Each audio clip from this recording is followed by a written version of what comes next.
ناظرین، جمعے کے دن 100 بار یہ کلمہ پڑھنے والے کی عمر میں اللہ اضافہ کرتا ہے۔ یہ کلام انسان کی عمر بڑھانے والا کلام ہے۔ جو بندہ عصر کی نماز کے بعد 100 مرتبہ پڑھتا ہے، اس کی ہر دعا قبول ہوتی ہے۔ اللہ سبحانہ و تعالی اس کی زندگی میں برکت عطا فرماتا ہے۔ اللہ سبحانہ و تعالی اس کے مال و دولت اور اس کے رزق میں بے پناہ اضافہ فرماتا ہے۔ اور سب سے بڑھ کر کہ یہ کلام نبی کریم صلی اللہ علیہ وسلم کو بہت پسند ہے۔ ناظرین، جب زندگی ختم ہو جائے گی اور قیامت قائم کر دی جائے گی، یہ دنیا، زمین، آسمان ختم ہو جائیں گے، پھر اللہ تبارک و تعالی جب چاہے گا میزان عدل قائم کرے گا۔ کل قیامت کے دن رسول اکرم صلی اللہ علیہ وسلم شفاعت کے لیے آگے بڑھیں گے۔ تاج کرامت آپ صلی اللہ علیہ وسلم کے سر پر ہوگا اور عرصات قیامت پر جلوہ گر ہوں گے۔ آپ اس میدان میں اس ماں کی طرح پریشان دکھائی دیں گے کہ جس کا بیٹا گم ہو گیا ہو۔ آپ اسی پریشانی اور بے تابی سے اپنی گناہ گار امت کے ایک ایک فرد کو تلاش کر کے پکاریں گے اور امتی امتی کہہ کر انہیں بلائیں گے۔ اللہ تبارک و تعالی کی طرف سے بشارت آئے گی کہ اے محمد، اپنی امت کو حساب کے لیے پہلے لے آئیے۔ تو آپ صلی اللہ علیہ وسلم اپنی امت کے صحابہ، خلفاء، انصار، مہاجرین، شہداء، صدیقین، زیادین، صالحین اور اولیاء کو قطار در قطار بلاتے جائیں گے۔ فرمانے خداوندی ہوگا، اے محمد، مطیع لائے ہو، گناہ گار کہاں ہیں؟ مخلص لائے ہو، مفلس کہاں ہیں؟ نمازی لائے ہو، بے نمازی کہاں ہیں؟ علماء لائے ہو، جاہل کہاں ہیں؟ روزہ دار لائے ہو، حرام خور کہاں ہیں؟ فرمانے خداوندی سن کر رسول علیہ الصلاۃ والسلام بارگاہ خداوندی میں رونے لگیں گے اور کہیں گے کہ اے اللہ، مجھے تیرے کرم کی بارگاہ میں یہ تو گمان تک نہ تھا۔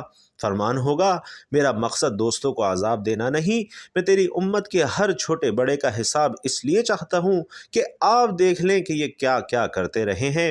اگر اس کے گناہ پہاڑ کے برابر بھی ہوئے تو میں درگزر کروں گا۔ اس وقت دیکھنا کہ میں آپ کی امت کے ساتھ کیا سلوک کرتا ہوں۔ سبحان اللہ۔ ناظرین، امیر المومنین حضرت عمر خطاب رضی اللہ تعالی عنہ کی وفات کے بعد لوگوں نے خواب میں دیکھا اور پوچھا کہ اللہ نے آپ سے کیا سلوک فرمایا؟ کہنے لگے، مجھے تو اللہ کی رحمت نے ایک چڑیا کے بدلے معاف کر دیا جسے میں نے اپنی ابتدائی زندگی میں ایک بچے کے ہاتھوں ظلم سے نجات دلائی تھی۔ حضرت علی رضی اللہ تعالی عنہ کو لوگوں نے وفات کے بعد خواب میں دیکھا اور حال دریافت کیا۔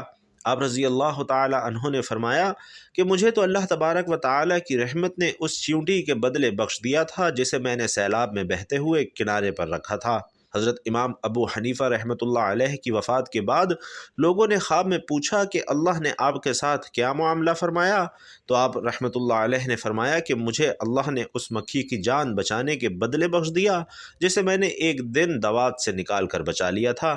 ناظرین، جس وقت اللہ کی رحمت ایک چڑیا، ایک چیونٹی، ایک مکھی کے بدلے اتنے بڑے بڑے بزرگوں کی بخشش کر سکتی ہے، اگر رسول اللہ صلی اللہ علیہ وسلم کی شفاعت سے ہم جیسے گناہ گاران امت بخش دیے جائے تو اس میں تعجب کی کون سی بات ہے؟ سابقہ انبیاء اور رسولوں کو جس قدر مدارج اور سعادت ملی ہے، وہ سب رسول علیہ الصلاۃ والسلام کی محبت سے ملی ہے، اور یہی محبت اللہ تعالی نے رسول اللہ صلی اللہ علیہ وسلم کو بھی عطا فرمائی ہے۔ اگر آدم علیہ السلام صبح اول کو آفتاب کی روشنی سے حصہ پا سکتے ہیں تو ہم بھی نور محمدی اور محبت مصطفیٰ کی برکت سے ایمان آفتاب کی روشنی حاصل کر سکتے ہیں۔ اگر حضرت خلیل اللہ ایک ظالم کے پنجہ ستم سے نجات حاصل کر سکتے ہیں اور ایک سرکش کی آتش غضب کو گل و ریحان سے تبدیل کیا جا سکتا ہے، تو ہم امت رسول صلی اللہ علیہ وسلم بھی رسول علیہ الصلاۃ والسلام کی محبت کی برکت سے شعلہ جہنم کی تکلیف سے نکل سکتے ہیں۔ بھائیوں اور بہنوں، قیامت کا دن بہت سخت اور بہت ہی لمبا دن ہوگا۔ بعض احادیث میں یہاں تک بھی آیا ہے کہ قیامت کا ایک دن 50,000 سال کا ہوگا۔ سب کے ہاتھوں میں نامہ اعمال دیے جائیں گے، اہل ایمان کے دائیں ہاتھ میں اور کفار و مشرکین کے بائیں ہاتھ میں۔ اہل ایمان تو خوش ہو کر دوسروں کو اپنا نامہ اعمال دکھائیں گے اور پڑھائیں گے، جبکہ کفار اور مشرکین پریشان ہوں گے اور کہیں گے کہ کاش ہمیں یہ نہ دیا جاتا اور ہمیں ہمارا حساب معلوم ہی نہ ہوتا۔ اعمال کے وزن کے بعد سب کو پل صراط پر سے گزرنا پڑے گا۔ اور پل صراط جہنم کے اوپر بال سے باریک اور تلوار کی دھار سے تیز ہوگا۔ وہاں اندھیرا گھپ ہوگا، لیکن ہر آدمی کو اس کے اعمال کے اعتبار سے نور کی روشنی ملے گی۔ وہاں گزرتے ہوئے کوئی بات کرنے کی جرت بھی نہ رکھتا ہوگا۔ صرف انبیاء کرام اللہ تبارک و تعالی سے سلامتی کی دعا کر رہے ہوں گے، اور مومن اپنے مزید نور کے طلب کے لیے اللہ تبارک و تعالی سے دعا کریں گے۔ اپنے گناہوں کے اعتبار سے لوگ پل صراط سے نیچے گرتے رہیں گے۔ کچھ مومن تیزی سے گزر جائیں گے، اور کچھ گرتے آہستہ، اور کچھ گرتے گراتے، اور کچھ بہت دیر سے۔ اور پل صراط کا آخری حصہ قنطرہ مقام ہے، جہاں تمام اہل ایمان کو روک لیا جائے گا۔ اگر ان کے دلوں میں کچھ کینہ اور بغض وغیرہ ہوگا تو انہیں وہیں سے صاف کر کے آگے جنت کے لیے روانہ کر دیا جائے گا، اور وہاں ایک نہر حیات ہوگی جہاں ان سب کو ڈالا جائے گا۔ سب جنتی 32 یا 33 سال کے خوبصورت 60-70 ہاتھ قد جوان بن جائیں گے۔ 50,000 سال کا لمبا ہولناکیوں سے بھرا دن چند خوش نصیبوں کو ذلت اور رسوائی سے محفوظ رکھے گا اور عزت بخشے گا۔ نیک اعمال کرنے والوں کو اللہ تبارک و تعالی اس دن کی ہولناکیوں، ذلت اور رسوائی سے محفوظ فرمائیں گے۔ ارشاد باری تعالی ہے کہ جو شخص نیکی لے کر آئے گا تو اس کے لیے اس سے بہتر بدلہ تیار ہے، اور ایسے لوگ اس روز گھبراہٹ سے محفوظ رہیں گے۔ مومنین کو اللہ پر ایمان رکھنے والوں کے لیے 50,000 سال کا یہ دن چند گھنٹوں کا لگے گا، بلکہ عصر سے مغرب کے وقت کے برابر وقت لگے گا۔ وہ اس میں حوض کوثر سے پانی پئیں گے اور ہر طرح کی پریشانی سے محفوظ رہیں گے۔ ناظرین، ایک حدیث ہے جس کا مفہوم کچھ اس طرح ہے کہ حضرت عبداللہ ابن عمر رضی اللہ تعالی عنہ سے روایت ہے کہ رسول علیہ الصلاۃ والسلام نے ارشاد فرمایا کہ جو لوگ انصاف کرتے ہیں وہ اللہ تبارک و تعالی کے پاس نور کے ممبروں پر ہوں گے، پروردگار کے داہنی طرف، اور اس کے دونوں ہاتھ داہنے ہیں، یعنی بائیں ہاتھ میں جو داہنے ہاتھ سے کم قوت ہوتی ہے۔ یہ بات اللہ تعالی میں نہیں ہے کیونکہ وہ ہر عیب سے پاک ہے۔ اور ایک حدیث کا مفہوم کچھ اس طرح ہے کہ رسول علیہ الصلاۃ والسلام نے فرمایا کہ جو شخص غصے کو پی جائے گا جب کہ وہ اسے نافذ کرنے پر قادر بھی ہو، تو اللہ تعالیٰ اسے قیامت کے دن تمام مخلوقات کے سامنے بلائے گا۔ وہ جس حورین کو چاہے اسے اپنے لیے پسند کر لے۔ کسی مصیبت زدہ کی دنیا میں مصیبت دور کرنے کی وجہ سے روز قیامت اللہ تعالیٰ اس کی تکالیف کو دور فرمائیں گے اور اسے روز قیامت کی اذیتوں سے محفوظ رکھیں گے۔ تنگ دست کو مہلت دینے کی وجہ سے روز قیامت اللہ تبارک و تعالیٰ اس کے لیے آسانیاں پیدا فرمائیں گے، اور لوگوں کے عیبوں پر پردہ ڈالنے والے کے عیبوں پر میدان حشر میں اللہ پردہ ڈالے گا۔ ناظرین محترم، ایک حدیث کا مفہوم اس طرح بھی ہے کہ رسول علیہ الصلاۃ والسلام نے فرمایا کہ جس نے کسی مومن سے دنیا کی تکلیفوں میں سے کوئی تکلیف دور کی، اللہ تعالیٰ اس کی قیامت کی تکلیفوں میں سے کوئی بڑی تکلیف دور فرما دے گا، اور جس نے کسی تنگ دست پر آسانی کی تو اللہ تعالیٰ اس پر دنیا اور آخرت میں آسانی فرمائے گا، اور جس نے کسی مسلمان کی پردہ پوشی کی تو اللہ تعالیٰ دنیا اور آخرت میں اس کی پردہ پوشی فرمائے گا۔ اور اللہ تعالیٰ بندے کی مدد میں لگا رہتا ہے جب تک کہ بندہ اپنے بھائی کی مدد میں لگا رہتا ہے۔ نبی علیہ الصلاۃ والسلام کے ایک فرمان کا مفہوم ہے کہ جو شخص مال و دولت کے ذریعے سے دوسروں کی مدد نہ کر پائے، یعنی یا تو اس کے پاس مال و دولت کم ہو یا پھر اس کی طبیعت میں کنجوسی ہو، تو اسے چاہیے کہ وہ کثرت سے اللہ کا ذکر کیا کرے۔ ناظرین، درود و سلام نہ صرف نبی پاک صلی اللہ علیہ وسلم کی محبت اور عزت کا اظہار ہے، بلکہ یہ اللہ سبحانہ و تعالیٰ کی رضا، گناہوں کی معافی اور دنیا اور آخرت میں فلاح کا ذریعہ بھی ہے۔ درود پاک نبی علیہ الصلاۃ والسلام کا پسندیدہ ترین کلام ہے، اور اگر کوئی شخص عصر کی نماز کے بعد درود پاک کی ایک تسبیح پڑھتا ہے، یعنی 100 مرتبہ روزانہ عصر کی نماز کے بعد پڑھتا ہے، تو اس کی دعاؤں کی قبولیت کے حوالے سے بھی بے شمار فضائل ملتے ہیں۔ نبی علیہ الصلاۃ والسلام فرماتے ہیں کہ جو شخص مجھ پر درود بھیجے، اللہ تعالیٰ اس کے گناہوں کو معاف کر دیتا ہے اور اس کی دعاؤں کو قبول فرماتا ہے۔ درود پاک پڑھنے سے اللہ کی رضا حاصل ہوتی ہے اور اللہ تعالیٰ کے ساتھ تعلق مضبوط ہوتا ہے۔ نبی علیہ الصلاۃ والسلام کا فرمان ہے کہ جب تم مجھ پر درود بھیجتے ہو تو اللہ تمہاری دعاؤں کو قبول کرتا ہے، اور خاص طور پر عصر کے بعد 100 مرتبہ درود پاک پڑھنے سے دعاؤں کی قبولیت کی خاص فضیلت آئی ہے، کیونکہ یہ وقت دعا کے لیے انتہائی بہترین وقت ہے۔ نبی علیہ الصلاۃ والسلام فرماتے ہیں کہ جو شخص درود پاک پڑھتا ہے اس کی دعائیں رد نہیں کی جاتی اور اللہ اس کی زندگی میں برکت ڈال دیتا ہے۔ یعنی جو شخص یہ چاہتا ہے کہ اس کے رزق میں، مال و دولت میں، آل اولاد میں، گھر کے تمام معاملات میں اور سب سے بڑھ کر اس کی زندگی میں، اس کی عمر میں برکت ہو، اس کی عمر بڑھ جائے، دراز ہو جائے، نہ صرف عمر دراز ہو جائے بلکہ اس کی زندگی میں، اس کی لمبی عمر میں اللہ کی بے پناہ برکتیں بھی شامل حال ہو جائیں، یعنی اس کے ہر کام میں اللہ کی رحمتیں اور برکتیں شامل ہو جائیں، بیماریوں سے، مصیبتوں سے، شیاطین سے اور ہر طرح کی مشکلات سے اسے آسانی میسر آ جائے، تو اسے چاہیے کہ نبی کریم صلی اللہ علیہ وسلم کا یہ لاڈلا درود پاک ہر روز عصر کی نماز کے بعد ضرور پڑھ لیا کرے۔ انشاءاللہ اپنی زندگی کے تمام معاملات میں خیر و برکات وہ خود اپنی آنکھوں سے برستی ہوئی دیکھے گا۔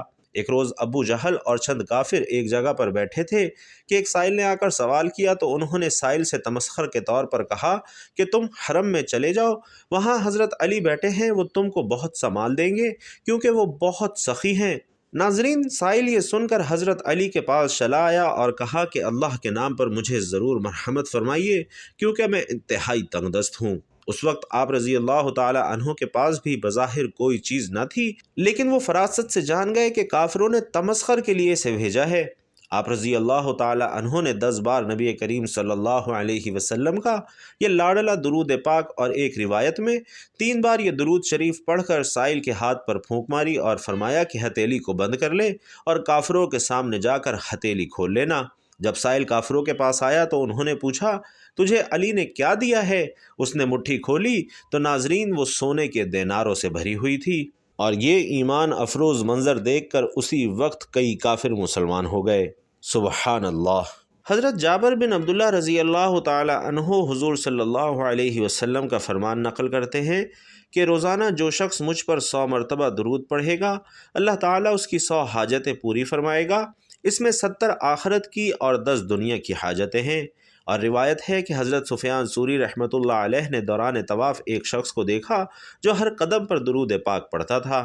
حضرت سفیان رحمۃ اللہ علیہ نے اس سے کہا، کیا بات ہے کہ تو نے تسبیح اور تحلیل کو چھوڑ دیا ہے اور اس کی جگہ پر نبی کریم صلی اللہ علیہ وسلم پر مسلسل درود بھیج رہا ہے؟ کیا تیرے پاس اس کی کوئی دلیل موجود ہے؟ اس نے کہا کہ اللہ تجھے معاف کرے، تو ہے کون؟ انہوں نے کہا کہ میں سفیان ثوری ہوں۔ اس شخص نے کہا کہ اگر آپ پہلے زمانے میں خاص شخصیت نہ ہوتے تو میں اپنے حال کی آپ کو خبر نہ دیتا۔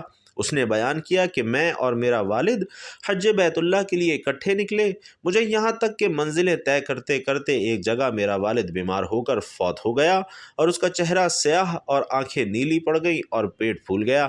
یہ حال دیکھ کر میں رونے لگا اور انا للہ و انا الیہ راجعون پڑھا۔ میرا باپ سفر کی زمین میں ایسی موت مرا۔ پھر میں نے چادر کو کھینچ کر اس کے چہرے کو ڈھانپ دیا اور اس کے بعد مجھ پر نیند کا غلبہ ہوا تو میں سو گیا۔ بحالت خواب میں یکایک کیا دیکھتا ہوں کہ ایک شخص جس سے زیادہ خوبصورت چہرہ اور نہایت پاکیزہ لباس اور عمدہ خوشبو میں نے نہیں دیکھی میرے باپ کے نزدیک ہوا۔ پھر اس شخص نے چادر کو میرے باپ کے چہرے سے ہٹایا اور اس کے چہرے پر ہاتھ پھیرا، جس وجہ سے میرے باپ کا چہرہ دودھ سے زیادہ سفید ہو گیا۔ پھر اس کے پیٹ پر ہاتھ پھیرا تو پیٹ پہلی حالت میں آ گیا۔ پھر اس شخص نے واپس لوٹنا چاہا تو میں اٹھا، اس شخص کی چادر پکڑ کر عرض کی، یا سیدی، اس ذات کی قسم دے کر پوچھتا ہوں کہ جس نے میرے باپ کی طرف مسافرت کی زمین میں تجھے بصورت رحمت بھیجا ہے، تو کون ہے؟ اس شخص نے کہا، تم نے مجھے پہچانا نہیں، میں محمد اللہ کا رسول ہوں۔ تیرا باپ بہت زیادہ گناہ گار تھا، ہاں ایک بات کہ وہ مجھ پر درود شریف کی کثرت کیا کرتا تھا۔ پھر جب اس پر مصیبت نازل ہوئی تو مجھ سے فریاد کی تو میں اس کی فریاد کو پہنچا ہوں، اور میں نے دائرہ دنیا میں اس شخص کی فریاد رسی کرنے والا ہوں جو مجھ پر کثرت سے درود بھیجنے والا ہے۔ اور اس کے بعد میں بیدار ہو گیا، دیکھا کہ میرے باپ کا چہرہ سفید ہو گیا ہے اور پیٹ کی سوجن اتر گئی ہے۔ اے وہ جو مصیبتوں کے اندھیرے میں اس قدر دعائیں قبول کرنے والا ہے، بیماریوں تکلیفوں کو دور کرنے والے، ذلت و مسکنت میں نبی کریم صلی اللہ علیہ وسلم کو میری شفاعت کرنے والا بنا اور میری پردہ پوشی فرما، کیونکہ تو بڑے فضل و کرم والا ہے۔ حضور صلی اللہ علیہ وسلم فرماتے ہیں کہ 4 باتیں ظالمانہ ہیں۔ پہلی یہ کہ کھڑے ہو کر آدمی پیشاب کرے، دوسری نماز سے فراغت پانے سے پہلے اپنی پیشانی پونچھے، تیسری اذان سن کر مؤذن کے کلمات کا جواب نہ دے، اور چوتھی یہ کہ اس کے نزدیک میرا ذکر ہو اور وہ مجھ پر درود نہ بھیجے۔ حضرت قعب ابن عجرہ رضی اللہ تعالی عنہ بیان کرتے ہیں کہ ہم نے نبی کریم صلی اللہ علیہ وسلم کی خدمت میں عرض کیا کہ یا رسول اللہ، ہم آپ صلی اللہ علیہ وسلم پر کون سا درود پڑھیں؟